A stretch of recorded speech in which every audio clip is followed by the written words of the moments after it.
হিন্দু হও, জৈন হও, খ্রিস্টান হও, নাসারা হও, দলিত হও, আদিবাসী হও, মুসলমান হও, যে ধর্মেরই তুমি হও না কেন, কারণ তোমার স্বামী যেটা পছন্দ করবে না এমন কাজ নারী তুমি করিও না।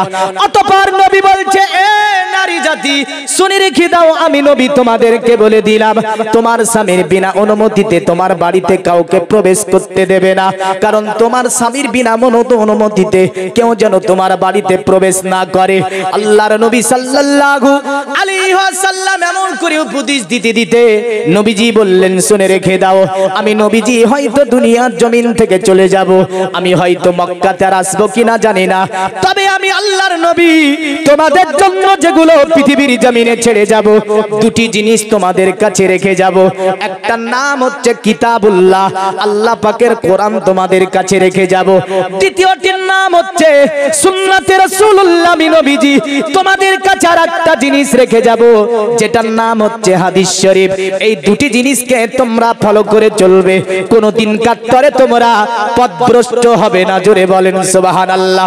আল্লাহর নবী বললেন, শোনো আমার সম্প্রদায়, এই দুনিয়ার মানব, আমি নবী দুনিয়ার জমিন থেকে যদিও চলে যায়, মক্কাতে নবী হয়তো আমি আর আসবো কিনা জানি না, তবে আমার জীবনের সবচেয়ে যেটা বড় মুজিজা সেটার নাম হচ্ছে আল কোরআন। এই আল কোরআনকে তোমরা মেনে চলবে, এই আল কোরআনকে বুকের সঙ্গে আঁকড়ে ধরে থাকবে। আমি নবী বললাম, কোন জাতি তোমাদেরকে অত্যাচারিত করতে পারবে না, তোমরা পদদলিত হবে না, পৃথিবীর জমিনে তোমরা অত্যাচারিত হতে পারবে না, অন্য জাতি তোমাদেরকে শাসন করতে পারবে না, কারণ আমি নবীজি দুনিয়ার জমিনে যে উপদেশগুলি দিয়ে যাব সেগুলো জীবনে বাস্তবায়ন করবে। কিন্তু কোরআন আমার কাছে, কোরআন আমার হাতে, কোরআন আমার বুকে, বাড়িতে বাড়িতে, কিন্তু দেখা যায় আমরা শোষিত হয়েছি, লাঞ্ছিত হয়েছি, বঞ্চিত হয়েছি, অন্য জাতি দ্বারা পরিচালিত হয়েছি। ঠিক না ভুল? তাহলে কোরআন ভুল করছে না আমরা ভুল করছি? कुरान तो बोले जालिकाल किताब ला राइबा फीहे, किताब जिसके अंदर कोई शक की सिवा नहीं। এটা হচ্ছে এমন একটা কিতাব যে কিতাবের মধ্যে সন্দেহ তো সন্দেহ, সন্দেহের জায়গাও সন্দেহের জায়গাও নাই। তো কোরআন বলছে আমি যে জাতির কাছে থাকবো, এই জাতি তো সমগ্র পৃথিবীকে চালাবে। হ্যাঁ, দীর্ঘ 200 বছর আগেকার ইতিহাস খুলুন আপনি, এই মুসলিম 750 বছর ধরে ভারত চালিয়েছে। জোরে বলবেন না? এ ভারত হচ্ছে একটা আপনার গণতন্ত্র দেশ, এ ভারত হচ্ছে আপনার ধর্ম নিরপেক্ষতা একটা দেশ, এ ভারত হচ্ছে একটা সম্প্রীতির দেশ, এ ভারত হচ্ছে একটা আপনার ভালোবাসার দেশ, এ ভারত হচ্ছে একটা প্রেমের দেশ। এই কারণে দীর্ঘ 750 বছর মুসলিম রাজত্ব করলো। আজ থেকে 1000-1500 বছর আগেকার মন্দির এ ভারতে আছে, 1000-1500 বছর আগেকার মসজিদও ভারতে আছে। ঠিক না ভুল? হ্যাঁ, একসঙ্গে মুসলিম, হিন্দু, খ্রিস্টান, দলিত, আদিবাসী কাঁধে কাঁধ মিলিয়ে তারা কাজ করেছে আপন আপন ধর্মীয় জায়গায়। সময় হয়েছে, ধর্ম করেছে, বেরিয়ে এসেছে, কোনো অসুবিধা ছিল না। কিন্তু আজকে মুষ্টিমে কিছু মানুষ, বুঝলেন, এই সম্প্রীতিকে নষ্ট করেছে, এই ভ্রাতৃত্বকে নষ্ট করেছে, এই ভালোবাসাকে নষ্ট করেছে। এই ভারত যে ধর্ম নিরপেক্ষতার একটা দেশ, যেখানকার শান্তির বিঘ্ন ঘটিয়েছে কিছু আপনার এই দুপায়া জানোয়ার মার্কাগুলো, সে যে ধর্মেরই হোক। হ্যাঁ, আমরা মানব তরে ভালোবাসি, সকল মানব হয়ে মানুষের ভালোবাসা, এটাও একটা ঈমানের অঙ্গ, এটাও একটা ঈমানের অঙ্গ। আসিয়ে আল কোরআনে কি আছে? আমার আল্লাহ পাক আপনার এই কোরআনকে পাঠিয়েছে দুনিয়ার জমিনে মানব জীবনের আপনার একটা গাইডলাইন করে। দুনিয়ার জমিনে আমার আল্লাহ পাক এই কোরআনকে পাঠিয়েছেন। আমার আল্লাহ বলে, শোনো পৃথিবীর মানব, তোমরা চলা বলা কর্ম ধর্ম, একটা মা বাচ্চাকে জন্ম দেবে, বাচ্চার আপনার শৈশব কৈশোর থেকে নিয়ে যৌবন থেকে নিয়ে বৃদ্ধাক্য উপনীতি থেকে নিয়ে আপনার ওই বাচ্চার জীবনে আপনার শিক্ষা জীবন, এমন করে আপনার অর্থনৈতিক জীবন, রাজনৈতিক জীবন থেকে নিয়ে সাংস্কৃতিক জীবন থেকে নিয়ে একটা মানব জীবনে যা কিছু দরকার আমার আল্লাহ বলে আমি কোরআনুল কারীমের মধ্যে সমস্ত কিছু বর্ণনা দিয়ে এই কোরআনটা তোমাদের কাছে পাঠিয়ে দিয়েছি। এই কারণে নবী বললেন, শোনো আমার জাতি, তোমরা কোরআনকে ফলো করে চলবে, কোরআনকে সর্বদাই মেনে নেবে।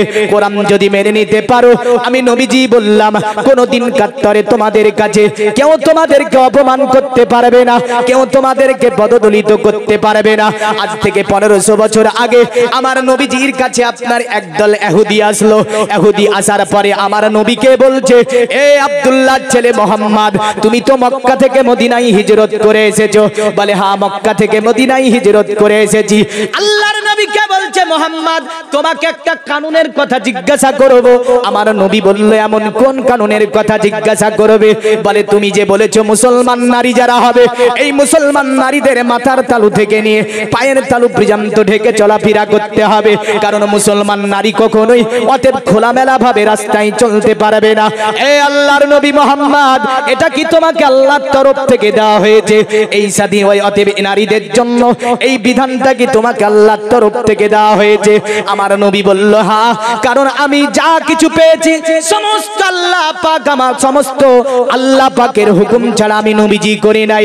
কারণ কোরআনও বলে দিয়েছে, ওয়ান্নাজমি ইজা হাওয়া মা দাল্লা সাহিবুকুম ওয়া মা গাওয়া ওয়া মা ইয়ানতিকু আনিল হাওয়া। আমার আল্লাহ পাক বলছে, ওই উজ্জ্বল নক্ষত্রের কসম করছি আমি আল্লাহ, যখন ওই উজ্জ্বল নক্ষত্রটি অস্তমিত হয়, মানে সেটা যখন আপনার আকাশের নিচে ঝুঁকে যায় বা আকাশের নিচে ঝুমে যায়, সেটা যখন অস্তে চলে যায়, আমার আল্লাহ বলছে, মা দাল্লা সাহিবুকুম ওয়া মা গাওয়া, তোমাদের সাহিব, তোমাদের মালিক নবী মুহাম্মদ সাল্লাল্লাহু আলাইহি ওয়াসাল্লাম কখনোই তিনি পথভ্রষ্ট হয়নি। ওয়া মা ইয়ানতিকু আনিল হাওয়া, আমার নবী ইচ্ছাকৃত কোনো কথাও বলে না, আমার নবী ইচ্ছাকৃত কোনো কাজও করে না, যতক্ষণ আমার নবীকে আমি আল্লাহ করিয়ে না নি। মদিনার ইহুদিরা আসার পরে আমার নবীকে বলল যে এটা কি মুসলমানদের আইন? আমার নবী বলল, হ্যাঁ, এটা হচ্ছে মুসলমানদের আইন। তারা আপনার যাবার পরে একটা মিটিং বসিয়ে দিল। মিটিং এর মধ্যে বলল, শুনে রেখে দাও, আমাদের প্রথম টার্গেট হচ্ছে মুসলমান নারীগুলোকে কেমন করে বাড়ির বাইরে উলঙ্গ করে আনতে পারবো, কারণ মুসলমান নারীদের অতএব ওই হেজাবকে খুলে দেব, মুসলমান নারীদেরকে রাস্তার মধ্যে উলঙ্গ করে আমরা বের করব, এটা আমাদের প্রথম নম্বরে টার্গেট থাকবে। তাদের মধ্যে জ্ঞানীগুণীরা বলল, শোনো, আল্লাহ নবীকে তারা এতটা মানে, আব্দুল্লাহর ছেলেকে তারা এতটা মানে, জানের চেয়েও বেশি তাকে মেনে নিয়েছে। এটা যদি করতে হয় কোনো প্ল্যান করতে হবে, কারণ নতবা মুসলমান নারীগুলোকে এমন করে বাড়ির বাইরে বের করা যাবে না। তাদের মধ্য থেকে একজন বলল, শোনো, পৃথিবীতে মুসলমান নারীকে যদি রাস্তার বাইরে উলঙ্গ করে বার করতে চাও, তাহলে পৃথিবীতে এমন একটা কাজ করতে হবে, যেটা হচ্ছে মদিনাতুল মানওয়ারাতে একটা ট্রিটমেন্ট লাইন তৈরি করতে হবে, একটা চিকিৎসালয় তৈরি করতে হবে, আর এলান করতে হবে, আমরা এখান থেকে ফ্রি ট্রিটমেন্ট দেব সকলকে, যে আসবে ফ্রি ট্রিটমেন্ট দেব। আর ফ্রির মাল শুনলে মানুষ দলে দলে যাবার পরে লাইন দেবে। ঠিক না ভুল? এর আগে ফ্রির মাল শুনেছিলাম না? তা আমাদের ঘরের মেয়েরা গিয়ে লাইন দিয়েছে না, দেয়নি? আরে বাবারে, যে সে লাইন হুড়োহুড়ি, মানে ফ্রির মাল শুনলে যেন মুসলমানরা বেশি দৌড় মারে। তো ইহুদিদের টার্গেট হচ্ছে ফ্রির মাল দিতে হবে এদেরকে, দিয়ে যদি হয়, হ্যাঁ খোদার কসম, এ মুসলিম ফ্রির মাল শুনলে আজ থেকে 1500 বছর আগের মুসলিমরা যেত না। জোরে বলে, হ্যাঁ। তো কি করলো? তৈরি করলো কি? Free treatment. বাগদাদ, মিশর, বিভিন্ন জায়গা থেকে হাকিম, ডাক্তার, কবিরাজ, বৈদ্য, এটা ওটা এনে বুঝলেন একদম ফ্রি ট্রিটমেন্ট হবে। 1 মাস হয়েছে, 2 মাস হয়েছে, 3 মাস হয়েছে, 4 মাস হয়েছে, 5 মাস হয়েছে, 6 মাস হয়েছে, কোন মুসলমান সাহাবী সেখানে ট্রিটমেন্ট নিতে যায়নি, সাহাবীর কোনো বাচ্চা যায়নি, কোনো মহিলা সেখান থেকে ট্রিটমেন্ট নিতে যায়নি। তারা তাজ্জুব হয়ে বলল, আমাদের এখানে মক্কা থেকে পর্যন্ত ট্রিটমেন্ট নিতে আসছে মানুষ, বাগদাদ, মিশর থেকে আসছে, বিভিন্ন প্রান্তর থেকে আমাদের এখানে ট্রিটমেন্ট নিতে আসে, কিন্তু এই আব্দুল্লাহর ছেলে মুহাম্মাদের অনুসারী যারা, তারা আমাদের এখানে ট্রিটমেন্ট নিতে আসে না। ব্যাপারটা কি? নিশ্চয় তার অনুসারীদেরকে আল্লাহর নবী নিষেধ করেছে। তারা দল বেঁধে আসলো আমার নবীর কাছে। আমার নবীকে আসার পরে বলল, এ মুহাম্মদ, তোমাকে আমার একটা কথা বলবো। আমার নবী বলল, বলো কি কথা বলবে? তারা বলল, মুহাম্মদ, তুমি কি তোমার অনুসারীকে নিষেধ করে দিয়েছো আমাদের এই সংস্থা থেকে ট্রিটমেন্ট নিতে? কারণ এখানে তো টাকা লাগে না, কোনোতে ফ্রি ট্রিটমেন্ট দেওয়া হয়। নিশ্চয় তুমি নিষেধ করে দিয়েছো। দীর্ঘ 6 মাস হয়ে গেল তোমার অনুসারীদের মধ্য থেকে একজনও আমাদের এখানে ট্রিটমেন্ট নেয়নি। আল্লাহর নবী বললেন, মদিনার খুদির আসনে রেখে দি, আমি নবীজি 6 মাস হয়েছে এখন পর্যন্ত কেউ তোদের এখানে ট্রিটমেন্ট নিতে যায়নি।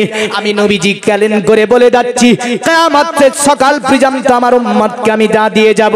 আমার উম্মত যদি সেগুলো জীবনে বাস্তবায়ন করে চলতে পারে, কিয়ামতের সকাল পর্যন্ত আমি আমার উম্মতকে এমন কিছু জিনিস দিয়ে যাব, ওগুলো যদি আমার উম্মত মেনে নিতে পারে, কিয়ামতের সকাল পর্যন্ত আমার উম্মতকে অন্য কোন জাতির কাছে যাওয়া লাগবে না, অন্য কোন জাতির কাছ থেকে অতএব সাহায্য দরকার হবে না, আমার উম্মতকে দা দিয়ে যাব। এটাই কিয়ামতের সকাল পর্যন্ত যথেষ্ট হবে। এই চ্যালেঞ্জ আজ থেকে মুহাম্মদ সাল্লাল্লাহু আলাইহি সাল্লাম 1500 বছর আগে দিয়ে গিয়েছেন, কিন্তু আমরা মানতে পেরেছি? মানতে পারিনি। বুকে হাত দিয়ে বলেন তো, কয়জন মুসলমান কোরআন পড়া জানেন? জালসা দেব, যারা জালসা দেয় তারাও জানে না। আর নমাজ তো বুঝলেন, মনে হয় যে মাপ সকলের ওপর, মানে উচিত কথা বললে বন্ধু বেজার। আমি সেই দিন একটা জায়গায় ছিলাম, তো এশার নমাজের সময় ঢুকলাম, বুঝলেন, এশার নমাজে ঢুকে বুঝলেন দেখছি একবারে দৌড়িয়ে বেড়াচ্ছে সব কমিটি। তা আমি বললাম, ওরা নাবালক নাকি? যারা দৌড়ে বেড়াচ্ছে না নাবালক? নীতিতে আসুন, রুলসে আসুন, নিশ্চয় কাজ হবে। আর রুলসে না আসলে কখনোই কাজ হবে না। এ কোরআন আমেরিকাতে নিয়ে গবেষণা করলো, বিরাট সেমিনার বিজ্ঞানীদের। তো বলছে, কেউ বলছে, শোনো, মুসলমানরা একটা কথা বলে যে ওদের কাছে একটা কিতাব আছে যার নাম হচ্ছে আল কোরআন। মোহাম্মদ তো বলে দিয়েছে কোরআন মানলে নাকি তাদের কোনো অসুবিধা হবে না। আর ওরা বলে এই কোরআনে কোনো ভুল নাই। কি নাই? ভুল আছে? কোরআনে কোনো ভুল নাই। সঙ্গে সঙ্গে একজন বিজ্ঞানী দাঁড়িয়ে গেল, বলে, কে বলেছে ভুল নাই? বলল, কেন? যুগ যুগ ধরে অতএব এই কোরআনের কেউ ভুল ধরতে পারেনি। এই কোরআন অনেক বিজ্ঞানী, অনেক সাহিত্যিক, মনীষী, জ্যোতিষী থেকে নিয়ে কেউ আজ পর্যন্ত একটা ভুল প্রমাণ করতে পারেনি। কিন্তু বেদ, বাইবেল, জান্দেবাস্তা, মহাভারত থেকে নিয়ে গীতা থেকে রামায়ণ, এমন করে পৃথিবীর জমিনে বাইবেল যাই বলেন না কেন, যদি ভারতের বাইবেল পাকিস্তানে মিলান, এমন করে ভারতের বেদ যদি পাকিস্তানে মিলান, ছদ্মে এদিক ওদিক, গদ্যে এদিক ওদিক, পদ্মের ব্যাখ্যায় আলাদা, এমন করে মন্ত্রগুলো উল্টো পাল্টা করা রয়েছে। কিন্তু খোদার কসম, পৃথিবীর জমিনে ভারতের কোরআন পাকিস্তানের সঙ্গে মিলিয়ে দেন, 14টা সূরা একভাবে সাজানো আছে, আপনার আয়াতগুলি একভাবে সাজানো আছে, আমেরিকার সঙ্গে মিলিয়ে দেন একইভাবে সাজানো আছে। এমন করে আপনি পৃথিবীর জমিনে যত দেশ আছে, আপনার লেবানন থেকে নিয়ে তিউনিসি থেকে, জর্ডান থেকে নিয়ে যত পৃথিবীতে দেশগুলি আছে, সমস্ত জায়গায় আল কোরআন আছে। একটা আয়াত তো দূরের কথা, সূরা তো দূরের কথা, একটা অক্ষরের আজ পর্যন্ত কেউ উল্টো পাল্টা দেখাতে পারেনি, কিয়ামত পর্যন্ত পারবে না। জোরে বলেন সুবহানাল্লাহ। আমেরিকাতে বলল, কে বলেছে মুসলমানদের কোরআনে ভুল নাই? উনি বলল, আমি ভুল দেখিয়ে দেব। যার নাম ছিল নারেন্দ্র সিং, বিখ্যাত একজন লেখিকা, বিখ্যাত একজন বিজ্ঞানী, বুঝলেন। তিনি দাঁড়িয়ে বলল, মুসলমানদের কোরআনে ভুল ধরিয়ে দেব। তাকে বলল, তুমি যদি মুসলমানদের কোরআনের ভুল ধরিয়ে দিতে পারো, তাহলে তোমার সমাজে বড় নামগাম হবে, সমাজে বড়, অতএব তোমার নামগাম হবে, আর মুসলমানদের মুখে চুনকালি পড়বে। জীবনে কোনোদিন অতএব বলতে পারবে না যে মুসলমানদের কোরআনে ভুল নাই। কোন মুসলিম সাহস করে এই কথাটা বলার সাহস পাবে না। নরেন্দ্র সিং বলল, সারা পৃথিবীর জমিনে বেদ পড়েছি, বাইবেল পড়েছি, মহাভারত পড়েছি, জান্দেবাস্তা পড়েছি, পড়েছি, গীতা পড়েছি, সমস্ত ধর্মীয় গ্রন্থের মধ্যে আমি কিছু না কিছু দেখতে পেয়েছি, তবে মুসলমানদের কোরআনও নিশ্চয় কিছু পেয়ে যাব। বলল পারবে তো? বলে হ্যাঁ। তিনি কথা দিলেন না, আমি কথা দিলাম, মুসলমানদের কিতাবের ওপরে আমি একটা ভুল ধরে কিতাব রচনা করে বিশ্ববাসীকে দিয়ে যাব, যাতে মুসলমানদের মুখে চুনোকালি পড়ে যাবে। আল্লাহ হুম্মা সাল্লাল্লাহু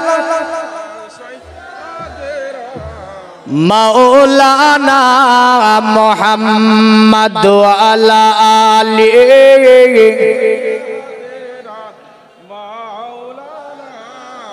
अरे पढ़ो गो कुरान मधुर सुरे दिए मन प्राण अंतर तुम्हार सदा হবে পড়িলে কোরআন। জোরে বলুন, আর একটু জোরে বলতে হবে।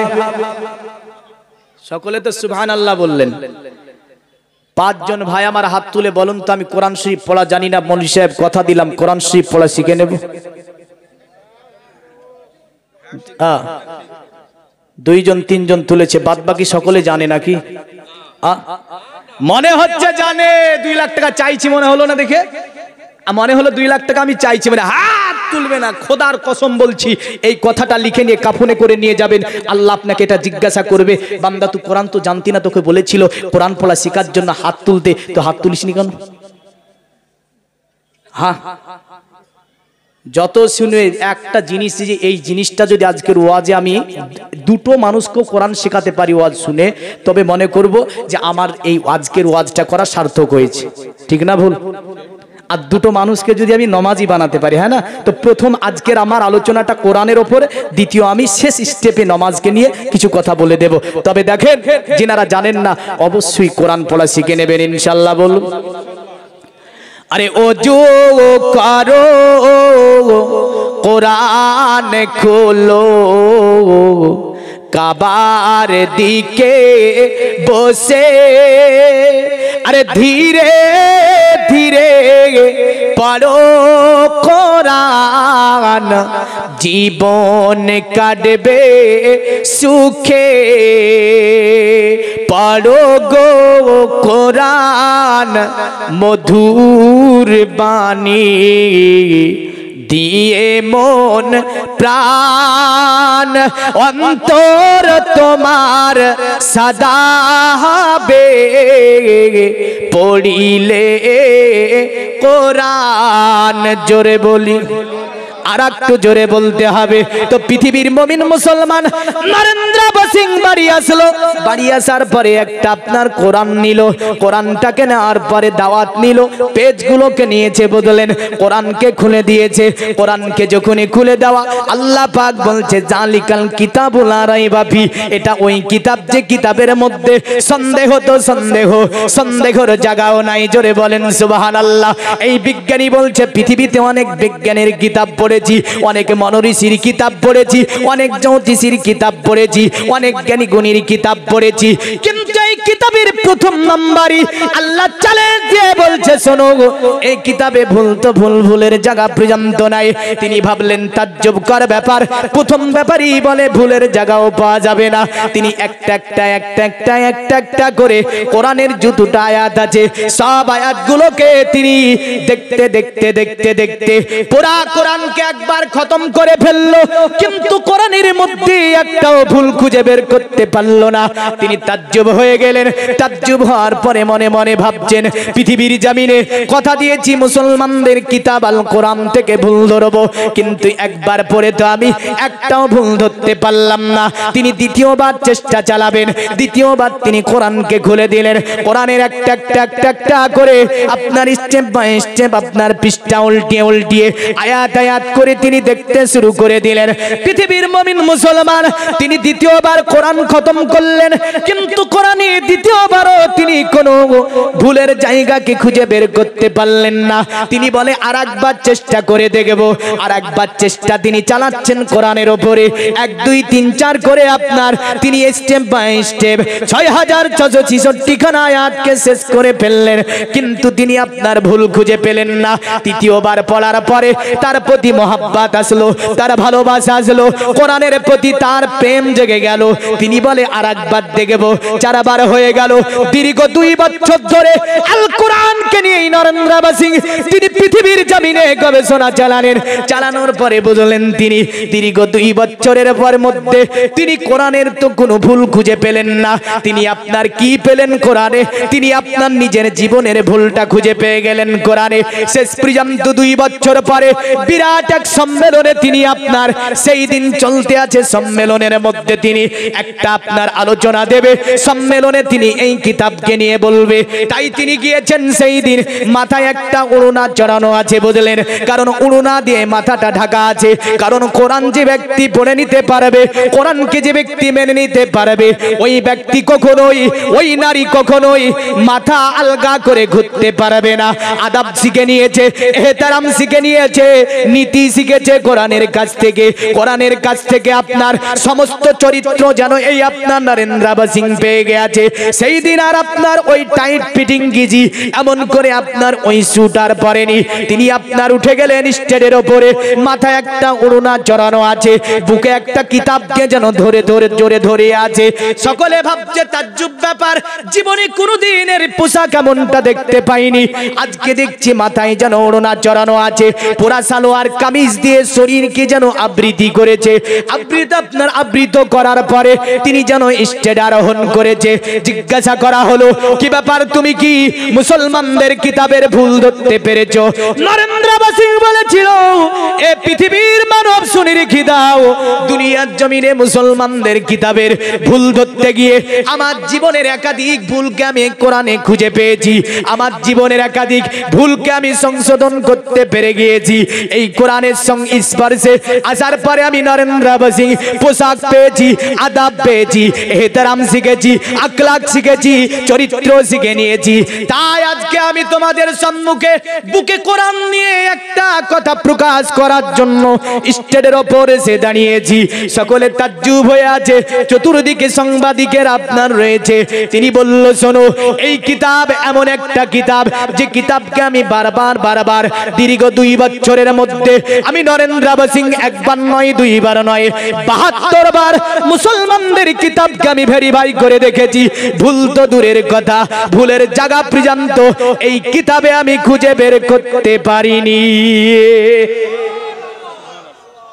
বুকে হাত দিয়ে কোন মুসলমান বলতে পারবে যে এবছরে আমি 4টা খতম দিয়েছি? পারবেন? এই ব্যবসা করতে যাই তো গানা বাজিয়ে ব্যবসা করে, কানে লিড ভরা থাকে, আর মৌলভী সাহেবকে দিয়ে দোকান উদ্বোধন করে নেয়, আর পরের দিন ওই দোকানে টিভি চালিয়ে ব্যবসা করে, আর প্রথম দিন মৌলভী সাহেব ইয়াসিন পড়ে দোয়া করে। ঠিক না ভুল?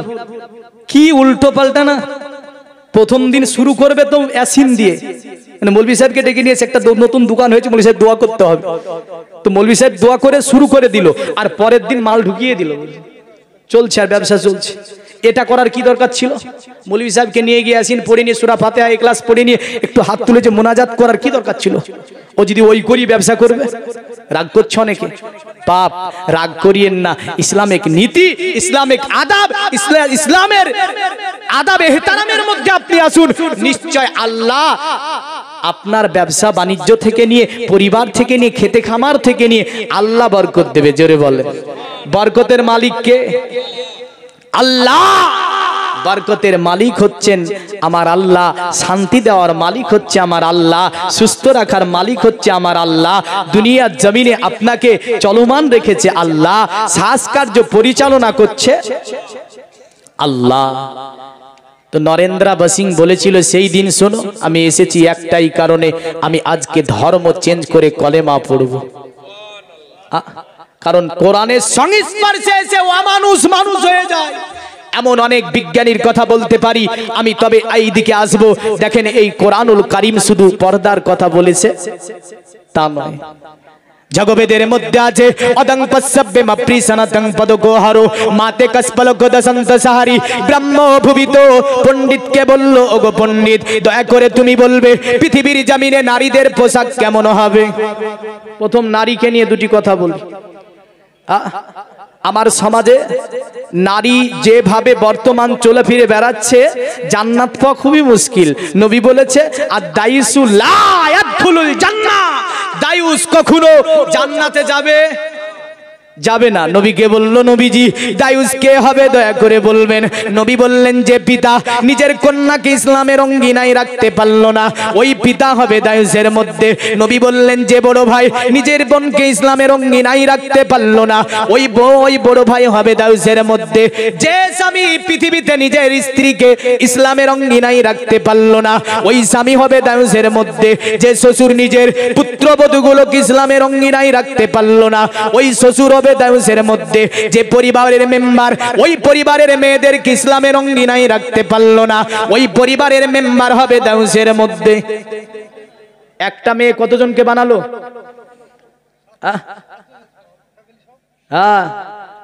একদম 6 থেকে 7 জনকে আপনার বানিয়ে দেবে দায়ুস একটা মহিলা। নবী বললেন, ও জান্নাতে যেতে পারবে না। এখন বলছে মুসলমানরাই নাকি নারীদেরকে ঢেকে রেখেছে। না, নারী তোমাকে পর্দার কথা সব কিতাবই বলেছে। নারী মানে নারী হয়। এখন তো নারীরাও জালসা করে গো বাপ। হ্যাঁ, আর দ্বিতীয় হচ্ছে যুগটা আলাদা না। বর্তমানে যুগের হাওয়া বইছে উল্টো দিকে। লিখতে বসে চিন্তা করি লিখি কোন দিক থেকে। বর্তমানের যুগের হাওয়া বইছে উল্টো দিকে। সব উল্টো পাল্টা চলছে। তো পণ্ডিতকে বলছে, পণ্ডিত তুমি বলো নারী পোশাক কেমন হবে জগবেদে? পণ্ডিত বলল, শুনে রেখে দাও, পৃথিবীর জমিনে যারা নারী হবে, নারীদের মাথার তালু থেকে নিয়ে পায়ের তালু পর্যন্ত ঢাকা থাকবে। আর যারা পুরুষ হবে, তাদের হালকুম থেকে নিয়ে ঘাটনুর উপর পর্যন্ত। কত দূর? ঘাটনু উপর পর্যন্ত। এখানে একাধিক পোশাক দেখেন, সব ঘাটনুর নিচে আছে। আমাদের সমাজের যুবকেরা যত স্যুট তৈরি করে সব ঘাটনুর নিচে। কত? ঘাটনুর নিচে। ঘাটনুর নিচে পোশাক পরা যাবে? যাবে। যিনারা ঘাটনুর নিচে পোশাক পরিধান করছেন, অবশ্যই স্যুটটাকে কেটে ছোট করে নেবেন, ঘাটনুর ওপরে পরবেন। হরমোন কমে যাবে, পুরুষত্ব কমবে আপনার। এমন করে যেগুলো নার্ভ আছে, নার্ভ কমজোরি হবে। রাসূলুল্লাহ সাল্লাল্লাহু আলাইহি ওয়াসাল্লাম যেটা বলেছেন, বিজ্ঞান গবেষণা করে চিকিৎসা বিজ্ঞানী একই কথা বলল। আল্লাহর নবী মুহাম্মাদের মতো বড় বিজ্ঞানী পৃথিবীতে আর অন্য কেউ নেই। নবী এক নজর দেখে বলে দেয়, যা বিজ্ঞানকে গবেষণা করতে 10 বছর লাগে। কত বছর? 10 বছর লাগে। আর মুহাম্মদ সাল্লাল্লাহু আলাইহি ওয়াসাল্লাম একবার নজর দিলি সেটা বলে দেয়। এ হচ্ছে মুহাম্মদ সাল্লাল্লাহু আলাইহি ওয়াসাল্লাম।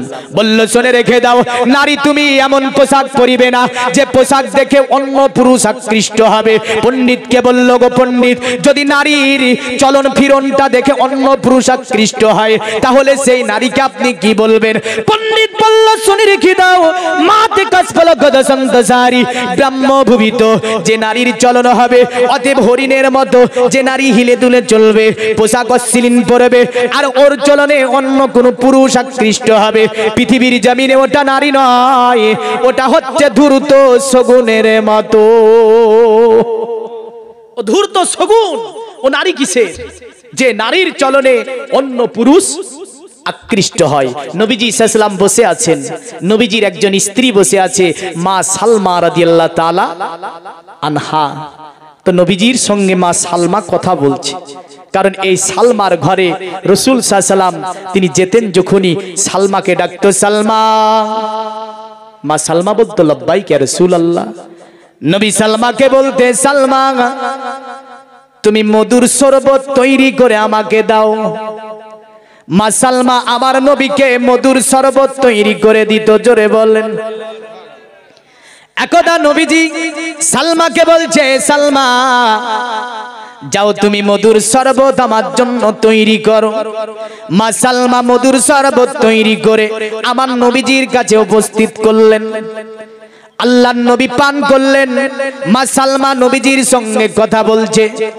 আল্লাহর নবীর একজন অন্ধ সাহাবী ছিল, যার নাম ছিল আব্দুল্লাহ ইবনে মাকতুম।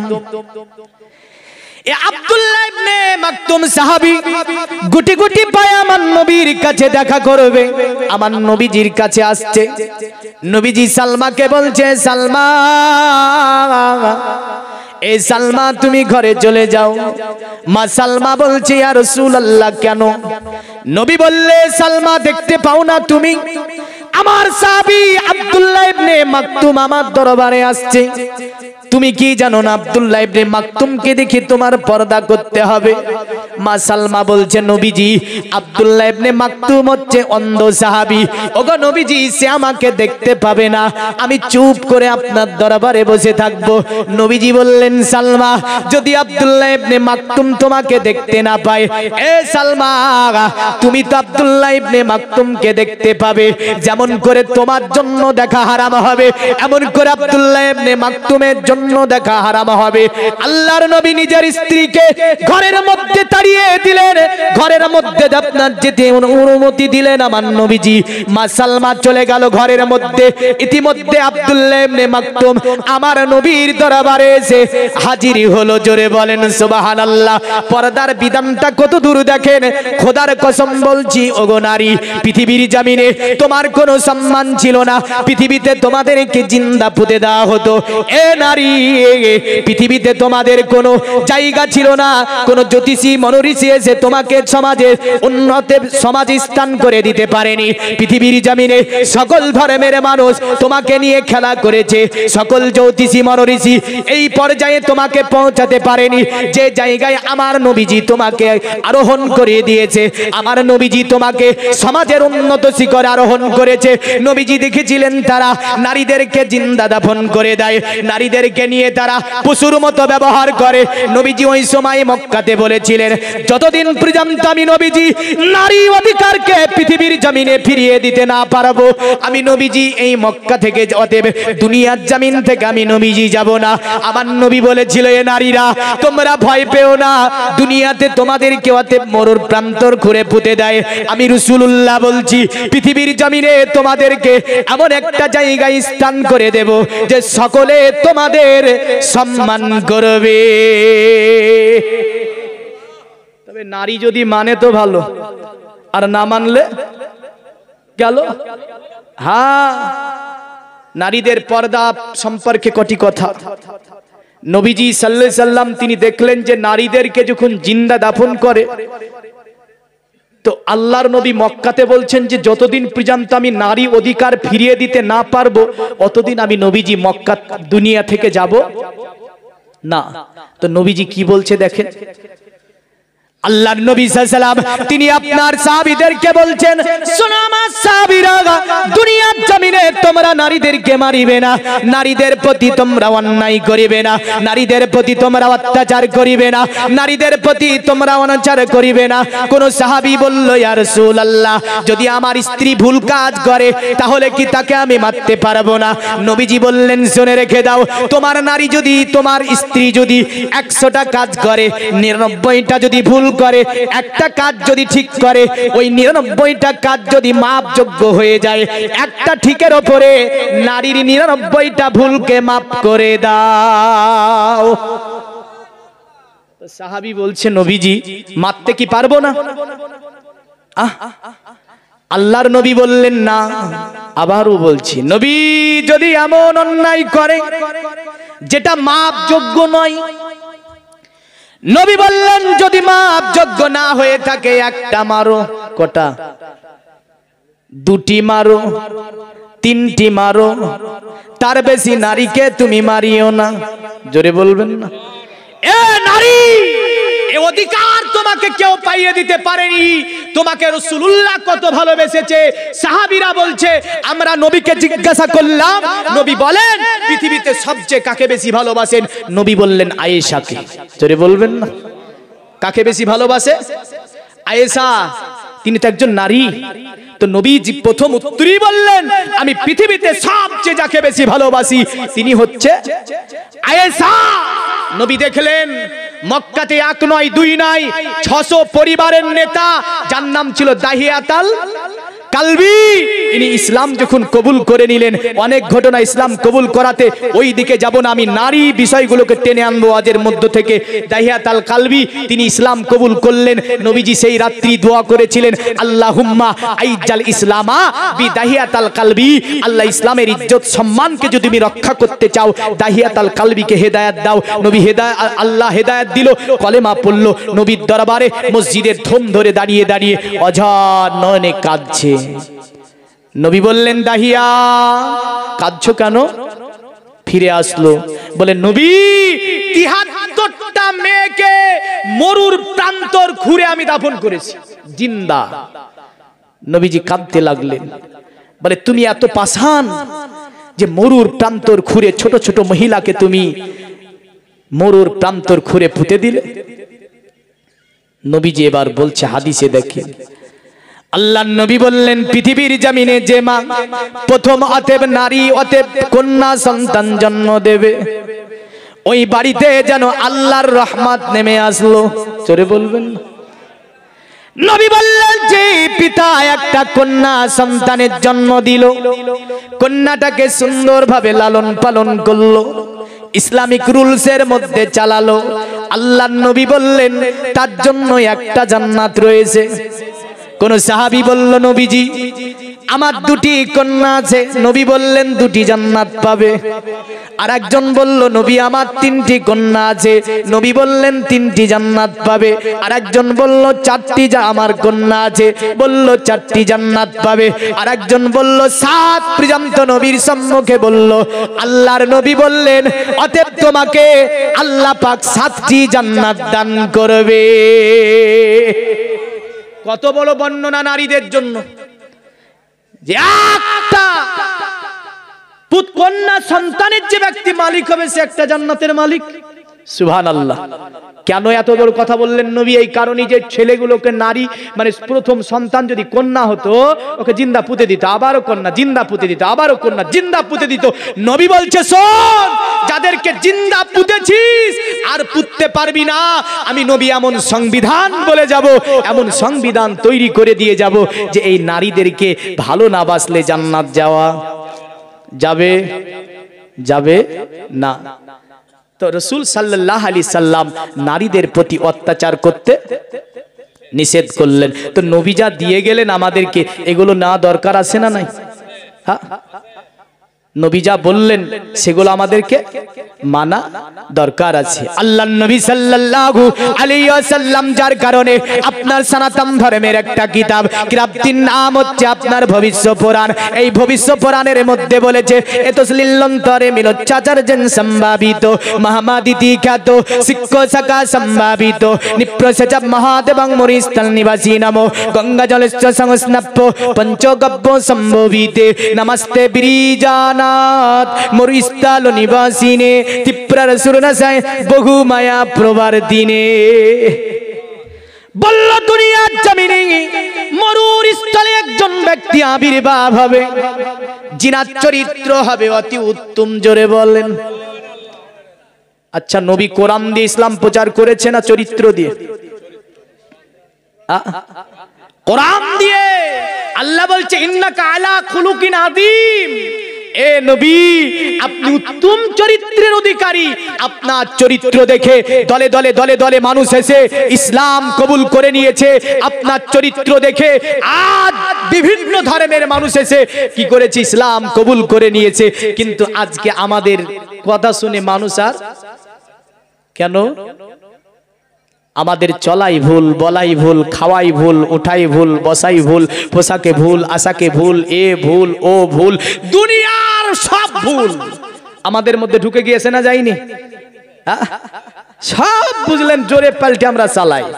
কারণ যুগটাই হচ্ছে অন্যরকম যুগ, ইন্টারেস্ট। সেদিন আমাকে একটা মশালা জিজ্ঞাসা করছে, কি বেশ অ্যাপস, ওই অ্যাপসে নাকি টাকা রাখলে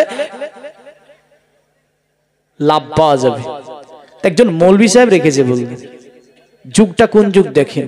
তা আমি বললাম যে অ্যাপসটা মানে আমি তো বুঝি না, আমাকে বুঝিয়ে দাও তো। বললো, মৌলভী সাহেব এখানে ইনভেস্ট করতে হবে, ইনভেস্ট যদি করেন আপনি তাহলে টাকা পাবেন। এটা সুদ না? সুদ না? সুদ না? সুদ না। একাধিক মানুষ এর পিছনে পড়ে আছে, যার কোন রাসূলুল্লাহ বলেছেন এমন একটা যুগ আসবে, এমন একটা জামানা আসবে, হারাম হালাল মানুষ বাঁচবে না, জড়িয়ে পাল্টে চালাবে আর মসজিদে গিয়ে ইবাদত করবে। হারাম হালাল আর বাঁচাবাচির সময় নাই। হ্যাঁ দেখেন, আমি যেটা বলতেছিলাম, পৃথিবীর জমিনে ইহুদিদের বহু চক্রান্ত চলছে। এই চক্রান্ত থেকে আমাদেরকে বাঁচতে হবে। বিভিন্ন অ্যাপসের মধ্য দিয়ে, বিভিন্ন আমাদেরকে টাকার প্লাবন দেখিয়ে, বিভিন্ন আমাদেরকে ইনভেস্টের প্লাবন দেখিয়ে আমাদের মধ্যে হারামকে ঢুকিয়ে দিচ্ছে না? দিচ্ছে না? দিচ্ছে। এই থেকে আল্লাহ আমার সমাজকে হেফাজত করে। সকলে বলুন আল্লাহুম্মা আমিন। কারণ একদিন আমাদের সকল কি মরতে হবে। পৃথিবীর জমিনে উত্তম চরিত্রের যিনি অধিকারী, তিনি কে? মুহাম্মদ সাল্লাল্লাহু আলাইহি ওয়াসাল্লাম। এই কারণে পৃথিবীতে মার্কিন যুক্তরাষ্ট্রের একজন বিজ্ঞানী পৃথিবীর জমিন থেকে যিনি সর্বপ্রথমে চাঁদের মাটিতে পা রেখেছিলেন, নাম ছিল তার নীল আর্মস্ট্রং। পৃথিবী থেকে যিনি যখন আপনার 1969 খ্রিস্টাব্দে 20 জুলাই 10:56 চাঁদের মাটিতে পা রাখলেন। চাঁদের মাটিতে পা রেখে তিনি চাঁদে আপনার ভ্রমণ করলেন, চাঁদ তিনি দেখলেন, চাঁদ গবেষণা করলেন। চাঁদ গবেষণা করার পরে পৃথিবীতে যিনি যখন আপনার নেমে আসলেন, সকল দিক থেকে তাকে ঘিরাও করলো, সকলে ধরলো। বলো পৃথিবীর জমিন থেকে সর্বপ্রথমে তুমি চাঁদের মাটিতে গিয়েছিলে, বলো চাঁদের মাটিতে তুমি কি দেখতে পেলে? বলল শোনো, পৃথিবী থেকে আমি চাঁদের মাটিতে পা রাখার পরে আমি চাঁদের মাটিতে যে জিনিসগুলো দেখেছি, তবে একটা জিনিস দেখে আমি তাজ্জুব হয়েছি। বলে কি জিনিস দেখতে পেয়েছো? বলে চাঁদে দেখলাম একটা বড় করে যেন দাগ কাটা আছে, চাঁদের এই প্রান্ত থেকে নিয়ে এই প্রান্তর পর্যন্ত। আমি নীল আর্মস্ট্রং ওই দাগটা সম্পর্কে কিছুই বুঝতে পারিনি। তারা বলল গবেষণা করো।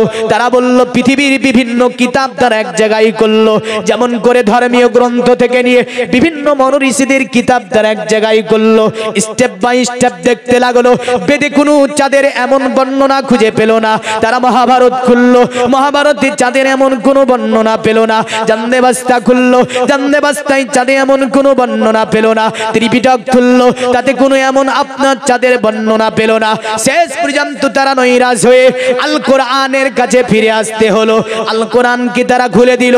আল কোরআনকে খুলে দেওয়ার পরে দেখা গেল যে এই দাগটা যিনি দিয়েছিলেন আজ থেকে 1500 বছর আগে মক্কার বেঈমান বেদিনের আব্দুল্লাহ ছেলে মোহাম্মদকে ঘিরে ধরেছিল।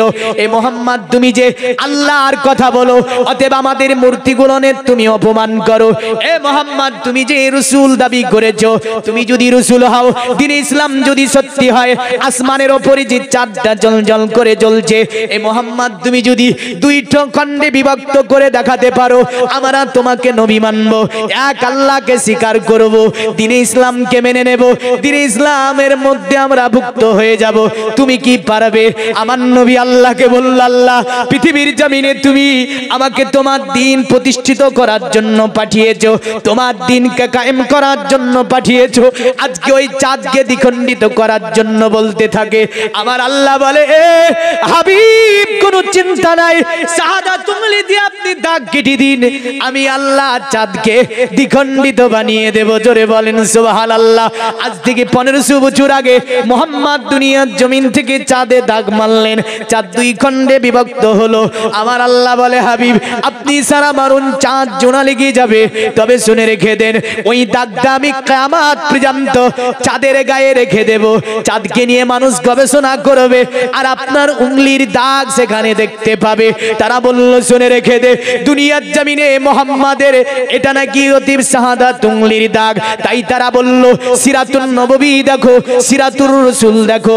সব কিতাবকে ফলো করার পরে নীল আর্মস্ট্রং বলেছিল, শোনো দুনিয়ার জমিনে আমি অতএব মুহাম্মাদের এই যে শাহাদাত উংলির দাগ চাঁদে দেখে আসার পরে সিরাতুন নববী পড়েছি, সিরাতুর রাসূল পড়েছি, নবীর জীবনীমূলক কিতাব পড়ে দেখলাম দুনিয়ার জমিনে এমন একটা মানুষ আমি তাকে পেয়েছি, চাঁদে আমি দাগ দেখতে পেয়েছি, কিন্তু মুহাম্মাদের দীর্ঘ 63 বছরের জিন্দেগিতে আমি নীল আর্মস্ট্রং একটু দাগ দেখতে পাইনি। এ হচ্ছে আমার নবী মুহাম্মদ সাল্লাল্লাহু আলাইহি সাল্লাম। তাই তারা বলল, শোনো, এতুসলিল্লান তরে মিলচ্ছাচার দিন সম্ভাবিত মুহাম্মাদিতি খ্যাত মুহাম্মদ নামে যিনি অতএব মরুর স্থলে আগমন করবে, তিনি হবে উত্তম চরিত্রের অধিকারী। দলে দলে তার কাছে আসবে, কলেমা পড়ে ইসলাম ধর্ম গ্রহণ করবে। জোরে বলেন। আজ আমরা দেখতে গেলে দেখতে পাই যে মুহাম্মদ সাল্লাল্লাহু আলাইহি ওয়াসাল্লামের কাছে এসে কতই না ধর্ম ছিল আরবে। কাম্মেস্তেতি হুতুঙ্গানা প্রাপন্ন দেবতা টাং টাং নিয়ামাস্তাই প্রাকিতা নিয়াতা সাবা। ওই সময়তে আরবের মানুষ 360টা মূর্তির পূজা করত। কটা মূর্তির? 360টা মূর্তির। বালা বাক্কা মা লানাত হানাত মানাত সানাত খানাত জানাত পানাত, এমন করে বহু মূর্তির নাম বুঝলেন। তারা সবগুলোকে ভুলে গেল, একমাত্র মুহাম্মদ সাল্লাল্লাহু আলাইহি ওয়াসাল্লামের দিকে তাকিয়ে তার চরিত্র দেখে দলে দলে এসে আমার নবীর কাছে কলেমা পড়ে ইসলাম ধর্ম গ্রহণ করলো। নবীর উপদেশগুলি যদি এখন আমরা দেখতে যাই, দেখতে পাই শুধু মুসলমানের উপরে উপদেশ তা নয়, মানব জাতির জন্য উপদেশ। জোরে বলেন। এই নারী, তোমাদের সম্মান কেমন ছিল দেখো। যে মুহাম্মদ সাল্লাল্লাহু আলাইহি ওয়াসাল্লাম মক্কা দিয়ে চলছেন, আর একটা বাড়ির দরজা থেকে একটা বুড়ি মহিলাকে ধাক্কা মারা হলো। তো মুহাম্মদ সাল্লাল্লাহু আলাইহি ওয়াসাল্লামের একদম কদমের কাছে এসে পড়ে গেল। ওই সময় আল্লাহর নবী পৌঁছেছেন, আর ওই সময় ধাক্কা। মুহাম্মদ সাল্লাল্লাহু আলাইহি ওয়াসাল্লাম তিনার আপনার যখন কদম তলে বুড়ি মেয়েটা পড়ল, নবীজি তাকে তুলিয়ে নিলেন। যিনি ছিলেন ইহুদি ধর্মের একজন মহিলা, আল্লাহর নবী ডাক দিলেন মা বলে। কি বলে? একজন ইহুদি ধর্মের মহিলা, তাকে নবী ডাক দিলেন মা। আল্লাহর নবীর দিকে তাকিয়ে বলল, কে তুমি বাবা?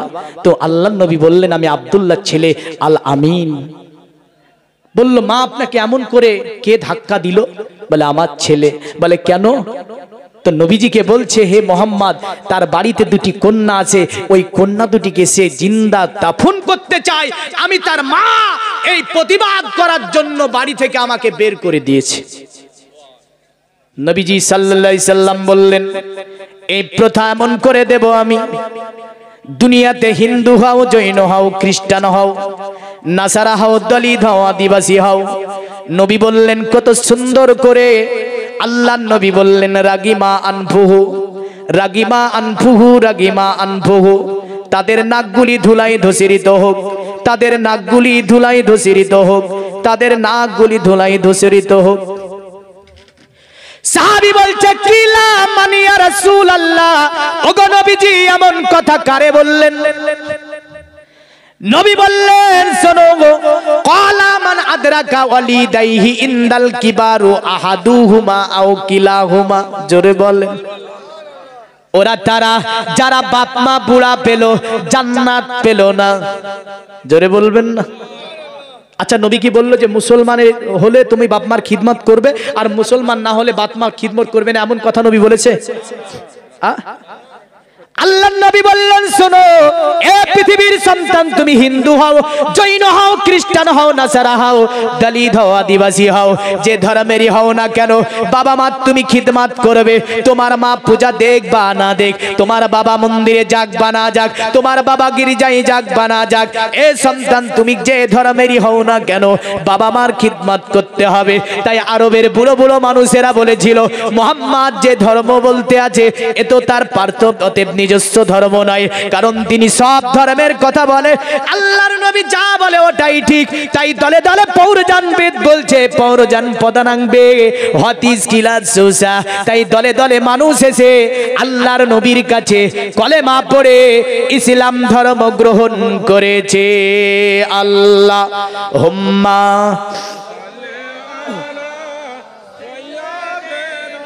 মাওলানা মুহাম্মদ আলা আলি।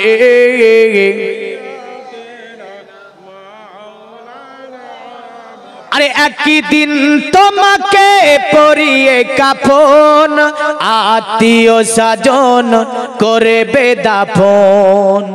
করবে না? করবে না? একদিন তোমাকে পরিয়ে কাফন আত্মীয় স্বজন করবে দাফন হঠাৎ চলে যাবে আদরের ধন প্রিয় মা বাবার ভাসিয়ে নয়ন তৈরি থেকো তৈরি রেখো সুন্নতি আমাল ঈমান একদিন তোমারি নাম মসজিদে হবে এলান আরে একদিন তোমারি নাম মসজিদে হবে এলান তৈরি থেকো তৈরি রেখো কবরে মান সামান একদিন তোমারি নাম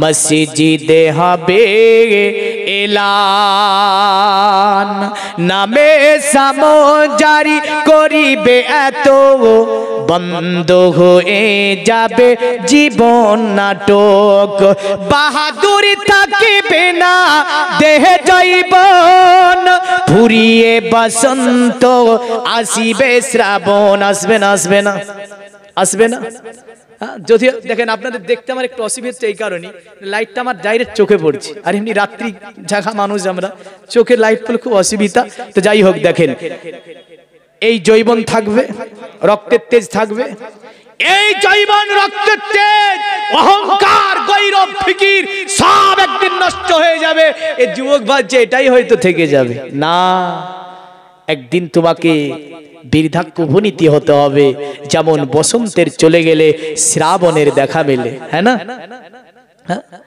নামে সামন জারি করিবে এত বন্ধ হয়ে যাবে জীবন নাটক বাহাদুরি থাকিবে না দেহে জৈবন ফুরিয়ে বসন্ত আসিবে শ্রাবণ তৈরি থেকো তৈরি রেখো কোরআনি আমাল ঈমান একদিন তোমারি নাম মসজিদে হবে এলান একদিন তোমারি নাম মসজিদে হবে এলান আল্লাহুম্মা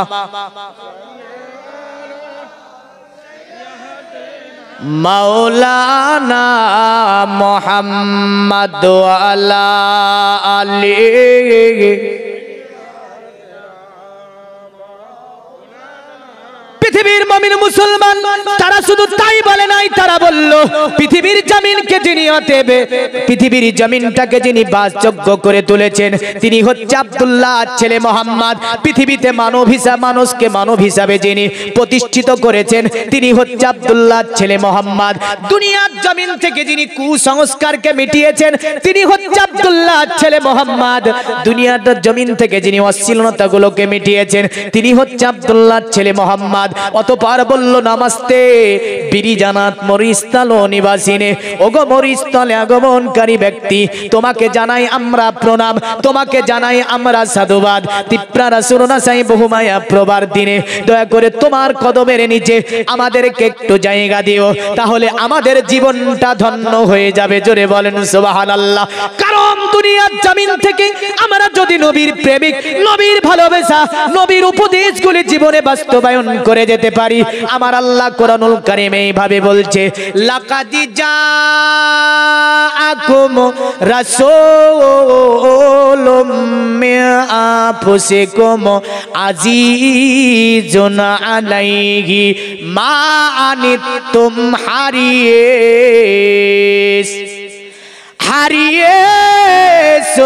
আলাইকুম বিল মুমিনিনা রাউফুর রহিম আমার আল্লাহ বলছে শোনো মানব জাতি তোমাদের মধ্য থেকে একটা নবী আমি আল্লাহ তোমাদের মধ্যে পাঠিয়ে দিয়েছি আমার আল্লাহ বলছে তোমাদের দুঃখে পড়া কষ্টে পড়া দিনের জন্য যিনি আমার দরবারে মঙ্গল কামনা করে বলেন তো আমাদের জন্য যিনি আল্লাহর কাছে মঙ্গল কামনা করে তিনি কে এই আমাদের জন্য যিনি আল্লাহর কাছে বলেছি, তবে ঘুরে আল্লাহ কত ওয়াজ বুঝে বুঝতে তো পারছি, হ্যাঁ, যিনি আমাদের জন্য আল্লাহর কাছে মঙ্গল কামনা করে তিনি আর অন্য কেউ নাই, তিনি হচ্ছে মুহাম্মাদুর রাসূলুল্লাহ সাল্লাল্লাহু আলাইহি সাল্লাম।